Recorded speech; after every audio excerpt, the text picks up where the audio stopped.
Guys আজ আমি এই অ্যাপের সাহায্যে মেটাল ডিটেক্টিং করে যে এত মূল্যবান জিনিস পাবো সেটা তো আমি কখনো স্বপ্নেও ভাবতে পারিনি। তো গাইস আজ আমরা এই অ্যাপের সাহায্যে করতে চলেছি মেটাল ডিটেক্টিং। তো মেটাল ডিটেক্টিং করার জন্য আমি আমাদের বাড়ির পাশের একটা পরিত্যক্ত বাড়িতে চলে এসেছি, আর বাড়িটা কিন্তু বেশ ভুতুরে। যাই হোক গাইস, আমি এখানে এসে মেটাল ডিটেক্টিং স্টার্ট করে দিই, আর একটা জায়গা থেকে আমার ভালো ফ্রিকোয়েন্সি আসছিল, তাই আমি আর বেশি দেরি না করে জায়গাটা খোদাই করা স্টার্ট করে দিলাম। আর গাইস ফাইনালি আমি এটা কি পেলাম, তোমরা হয়তো এই জিনিসটাকে অনেকেই চেনো, কিন্তু ভাই এটা তো আমার কোনো কাজই আসবে না।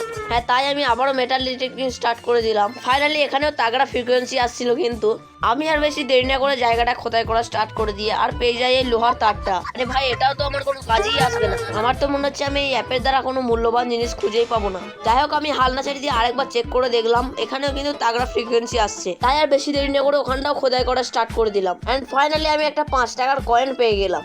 যাই হোক, এতক্ষণ পর একটা মূল্যবান জিনিস তো পেলাম। একটা কিন্তু ভাই খাতারনাক, 5 টাকাটা মূল্যবান না হলে আমার কুরকুরে খাওয়ার টাকাটা তো উঠে গেল। আর তোমাদের মনে হয়তো কোশ্চেন থাকতে পারে অ্যাপটার নাম কি। এই অ্যাপটার নাম হলো মেটাল ডিটেক্টর। এই অ্যাপ্লিকেশনটা প্লে স্টোর, অ্যাপ স্টোর সবই অ্যাভেলেবেল পাবে তোমরা। যাই হোক গাইস, তোমরা কিন্তু ফলো অ্যান্ড সাবস্ক্রাইব করতে ভুলো না।